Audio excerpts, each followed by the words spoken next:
पटना में एसपी शिवदीप लांडे को दिखा सिंघम अवतार। यूपी के घूसखोर इंस्पेक्टर को रंगे हाथों धर दबोचा। यूपी के मुरादाबाद में क्राइम ब्रांच में तैनात इंस्पेक्टर सर्वचंद पर पटना के एक कारोबारी ने रिश्वत मांगने का लगाया आरोप। साल 2012 में कारोबारी की दुकान से सिम बेचे जाने का था मामला। सिम बेचे जाने के मामले में कारोबारी को जांच में मिल चुकी थी क्लीन चिट, फिर भी रिश्वत के लिए इंस्पेक्टर बना रहा था दबाव। कारोबारी की सूचना पर एसपी ने रंगे हाथों पकड़ने के लिए बुना जाल। तो कॉल करके बताया कि सर मुरादाबाद जो क्राइम ब्रांच की टीम है वो हमको पैसा मांग रही है और मामले रफा दफा करने के लिए वांटेड नहीं है, मुलजिम नहीं है, फिर काहे की रफा दफा कर रहे हैं। एक सेकंड, ना पैसे की मांग की गई ना टीम के द्वारा की गई। अब इन्होंने कोई चाल चली है, इनका कोई हाथ हो पेशबंदी कर ली, बात दूसरी, वरना ऐसा कुछ नहीं है। थाने में आरोपी इंस्पेक्टर और शिकायतकर्ताओं के बीच जमकर हुई बहस, एक दूसरे पर लगाया आरोप।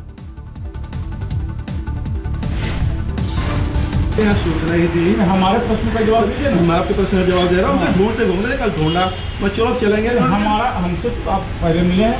हाँ मिले हैं। हमारे यहाँ अगर कोई हमारे यहाँ अगर कोई काम है हमारे डिस्ट्रिक्ट में तो हमको इसको सूचना दीजिए।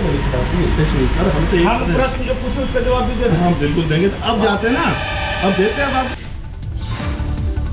आरोपी इंस्पेक्टर सर्वचंद ने कहा, पटना पुलिस को दी गई गलत जानकारी, पुलिस कर रही है अपना काम।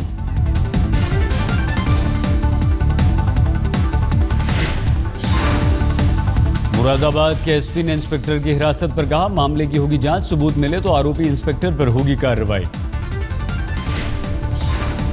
तो कुल मिला के ये कि वहाँ जो भी वो लोग अपनी रिपोर्ट से हम लोगों को बताएंगे, तदनुसार हम कार्रवाई करेंगे। यदि वो दोषी है तो हम लोग उसको दंडित करने में कोई संकोच नहीं करेंगे। पोरबंदर बोट मामले में नया खुलासा, नाव पर सवार संदिग्ध लोगों के खाते में ट्रांसफर किए गए 5 लाख रुपए।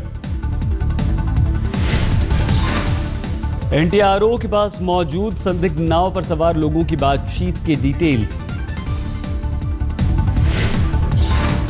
गहरे समंदर में घूम रही थी बोट, मछुआरों ने कहा जहां पर पाकिस्तानी बोट दिखी थी वहां नहीं होती हैं मछलियां। गहरे समंदर में संदिग्ध थी बोट की गतिविधियां, आका के संपर्क का इंतजार कर रहे थे बोट में सवार लोग। नाविक के ड्रेस में थे नाव पर सवार, 4 संदिग्ध टी शर्ट और हाफ पैंट पहन रखी थी।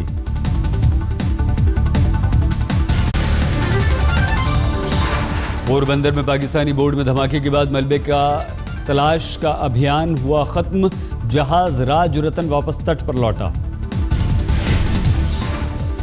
तलाश के दौरान नहीं मिला, धमाके के बाद नष्ट हुई पाकिस्तानी बोट का मलबा। अरब सागर में खाक हुए संदिग्ध नाव का बनाया गया था वीडियो, कोस्ट गार्ड ने धमाके के वक्त की थी रिकॉर्डिंग।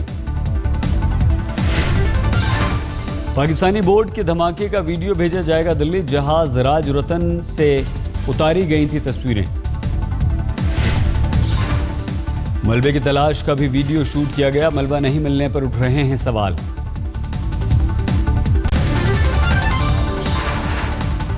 पोरबंदर में पाकिस्तानी बोट के मामले पर कांग्रेस ने जाहिर की शंका, सरकार के रुख पर उठाए सवाल। उसमें कुछ प्रश्न चिन्ह इसलिए उठ रहे हैं कि अभी कोस्ट गार्ड की रिपोर्ट है कि हमको नहीं मालूम है कि वो टेररिस्ट है कि किस है, अभी जांच जारी है। लेकिन सरकार की तरफ से एक रिपोर्ट जारी हो चुकी थी कि टेररिस्ट अटैक विफल हुआ था। अब स्टेटमेंट आ रहा है कि नहीं, इसकी जांच चल रही है। कांग्रेस के बयान पर बीजेपी ने किया पलटवार, संबित पात्रा ने कहा कांग्रेस का बयान देश हित में नहीं, ऐसे बयान से पाकिस्तान को मिलेगी मदद। आज कांग्रेस ने राजनीति में वो जमीन छुआ है जिस जमीन पे कोई आज तक गिरा नहीं था। इतनी गिर गई कांग्रेस कि जो टेरर बोट का मामला था, उस मामले में कांग्रेस ने भारत की सरकार से प्रश्न किया है। सीमा पर हरकतों से बाज नहीं आ रहा पाकिस्तान, बीती रात सांबा कठुआ सेक्टर में पाक रेंजर्स की तरफ से हुई फिर से फायरिंग। पाक रेंजर्स ने बीएसएफ की 26 चौकियों को बनाया निशाना, बीएसएफ की तरफ से हुई जवाबी फायरिंग। अंधेरा होते ही पाक रेंजर्स ने शुरू की फायरिंग, 81 हैवी मोर्टार भी दाखिल, रिहायशी इलाकों को भी बनाया निशाना। खुफिया सूत्रों के अनुसार सांबा सेक्टर में चुलियारी गांव के उस पार से कुछ पाकिस्तानी घुसपैठ के फराख में। सूत्रों की खबर, अभी लश्कर के आतंकी हो सकते हैं जो भारत में घुसपैठ की फिराक में हैं। जम्मू कश्मीर में सरकार पर बीजेपी कल दिल्ली में करेगी मंथन। अमित शाह ने बुलाई कोर ग्रुप की बैठक, राज्य के बीजेपी नेताओं से भी करेंगे मुलाकात। सूत्रों के अनुसार बीजेपी पीडीपी के बीच लगातार जारी है वार्ता, अभी परिणाम पर नहीं पहुंच सकी है चर्चा। गोरखपुर में समाजवादी पार्टी के कार्यकर्ताओं के प्रदर्शन के दौरान रोकी ट्रेन, पुलिस ने किया लाठीचार्ज। गुजरात में समाजवादी पार्टी के बैनर उतारे जाने पर एसपी कार्यकर्ता कर रहे थे प्रदर्शन। मुख्यमंत्री आनंदीबेन का पुतला जलाने की कोशिश। छत्तीसगढ़ के रायगढ़ में जनता ने मधु किन्नर को चुना मेयर, निर्दलीय प्रत्याशी थी मधु। मधु किन्नर ने कांग्रेस उम्मीदवार को 6000 से ज्यादा वोटों से हराया। बीजेपी उम्मीदवार तीसरे नंबर पर रहा। दिल्ली के कल्याणपुरी इलाके में पोस्ट ऑफिस की परीक्षा देने आए छात्रों ने किया हंगामा, देर से आने पर परीक्षा देने से रोका गया था।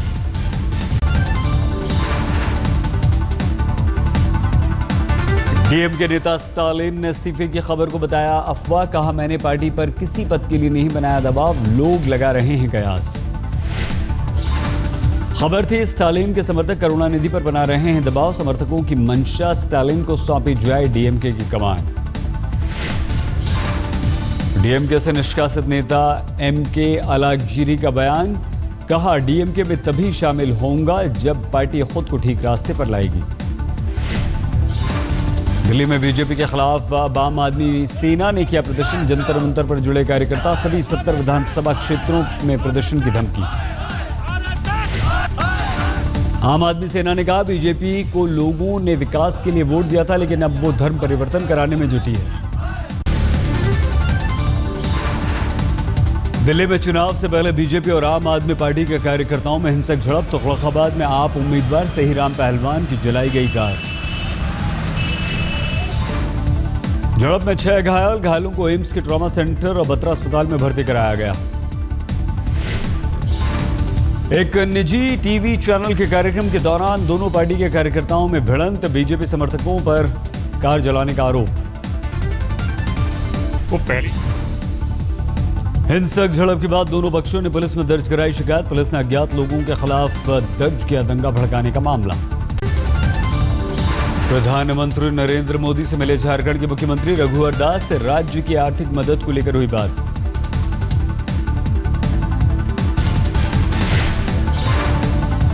बिहार के बेगूसराय से सांसद भोला सिंह ने बाबरी मस्जिद का उठाया मुद्दा, कहा पूरे विवाद के लिए कांग्रेस जिम्मेदार। कांग्रेस ही इस देश की के बंटवारे, राम मंदिर का संघर्ष, शिलान्यास, हिंदू और मुस्लिम कार्ड खेलने वाली पार्टी, गुनाहगार इतिहास में कांग्रेस है। बीजेपी सांसद के बयान पर भड़की कांग्रेस, राष्ट्रीय दल ने कहा बीजेपी पूरे मामले पर राजनीति कर रही है।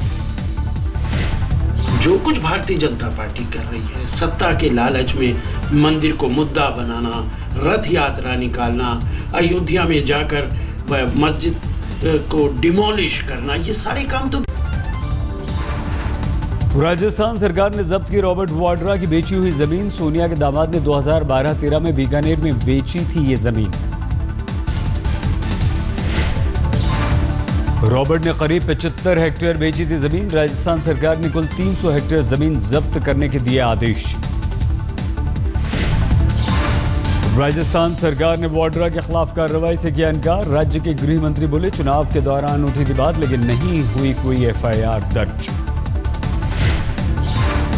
बाकी प्रकरण तो जो संबंधित विभाग है वही जानता है, अगर वो हमारे पास भेजेगा तो जरूर जांच होगी।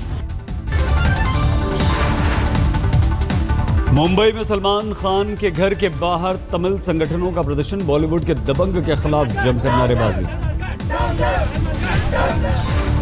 सलमान ने श्रीलंका के राष्ट्रपति राजपक्षे का किया था प्रचार। इसी बात से नाराज हैं तमिल समर्थक। लाखों पब्लिक मर गया, उनके बारे में उन्होंने कुछ सोचा नहीं है। वो आज राजपक्षे का हाथ पकड़ के वो प्रचार करने के लिए आज चले गए हैं। उनकी जो हीरोनी है उनके साथ में। विरोध प्रदर्शन की वजह से बढ़ाई गई सलमान के घर की सुरक्षा, पुलिस ने एहतियाती कदम उठाया। दिल्ली के द्वारका में एक शख्स ने खुदकुशी की, सिर में चोट लगने की वजह से पत्नी भी अस्पताल में भर्ती।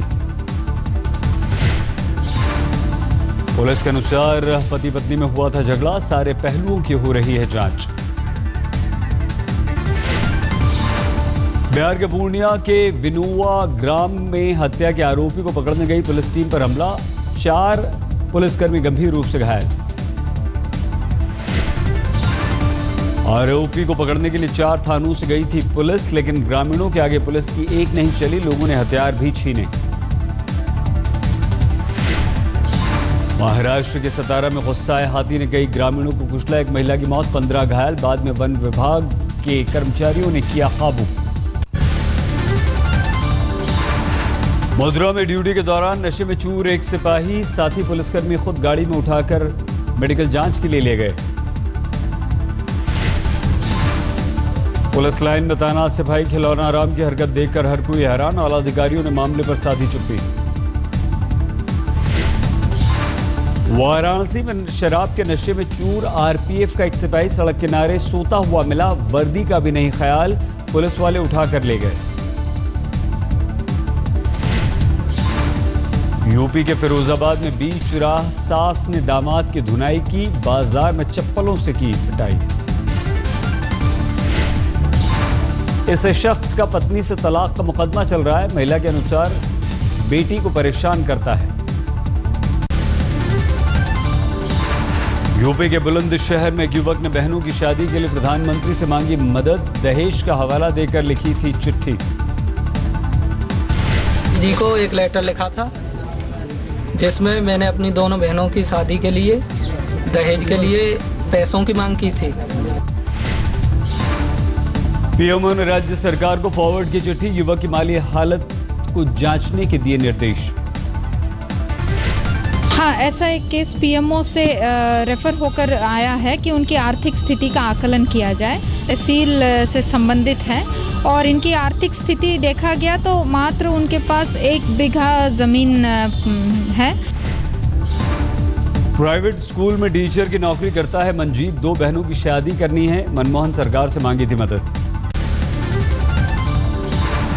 5 युवकों समेत बिहार के 46 मजदूरों को श्रीलंका में बनाया गया बंधक, बंधकों ने प्रधानमंत्री मोदी को पत्र लिखकर वतन वापसी की लगाई गुहार।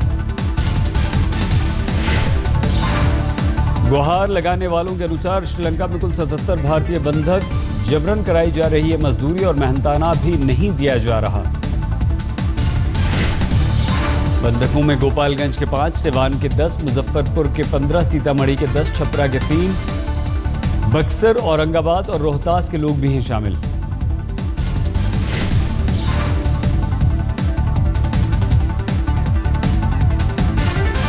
हमको किसी भी तरह इंडिया बुलाई, यहाँ से अभी 1 घंटा पहले मैनेजर आकर के धमकी दी है कि अगर तुम लोग जैसे कि काम नहीं करेगा तो तुम लोग को जैसे कि केस में फंसा देंगे, केस लड़ा देंगे। कहाँ से? यूपी की राजधानी लखनऊ में दिखी ईद मिलादुन नबी की रौनक, लोगों के चेहरों पर त्योहार की खुशी।